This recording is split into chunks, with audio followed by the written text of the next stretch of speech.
హిమాలయ పర్వతాలలో ఉన్న చార్ధామ్ అంటే 4 ముఖ్య ఆలయాలలో బద్రీనాథ్ దేవాలయము ఒకటి.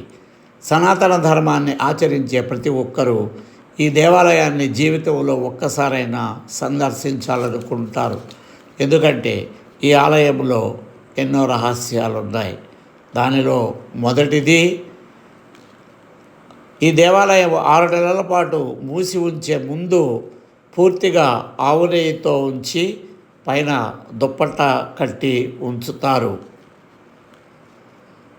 ఇప్పటికీ విగ్రహం నుండి వేడి బయటికి వస్తూ ఉంటుంది.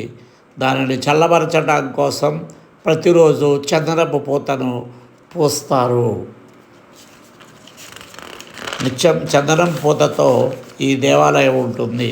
ఇక మూడవది, అక్కడ ఉన్న నారద కుండంలో 300కు పైగా బద్రీనాథుని విగ్రహాలు ఉండటం వలన కుండం ఎప్పుడు వేడిగా ఉంటుంది. ఆ కుండంలో దిగిన వాళ్ళెవరూ బ్రతికి బయటకు రాలేదు. ఇక 4వ ముఖ్యాంశం, దేవాలయం మూసి ఉన్న 6 నెలల పాటు ప్రతిరోజు దేవతలు ఈ ఆలయంలో నిత్యం పూజలు చేస్తారని ప్రతీతి.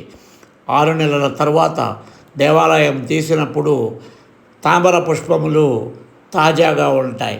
అంతేకాదు అఖండ జ్యోతి అద్వితీయంగా వెలుగుతూ మనకి కనిపిస్తుంది.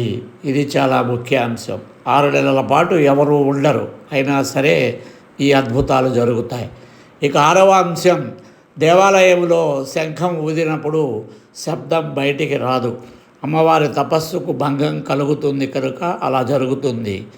ఇక 7వ ముఖ్యాంశం, గర్భగుడి పునాదుల నుండి కూడా శాలిగ్రామ శిలలతో నిర్మించబడి ఉండటం చేత ఎన్నో భూకంపాలు వచ్చినప్పటికీ ఈ ఆలయం చెక్కు చెదరకుండా నేటికి నిలిచి ఉంది. అదే ముఖ్యాంశం. ఇప్పటి వరకు ఈ విషయాలు మీకు తెలియకపోతే ఇప్పుడే తెలుసుకుంటున్నారు. మరియు మీ మిత్రులకు వీటిని తెలియజేయండి. ఇలాంటి మరెన్నో విషయాల కోసం మా ఛానల్ను సబ్స్క్రైబ్ చేసుకోండి వెంటనే. జై హింద్.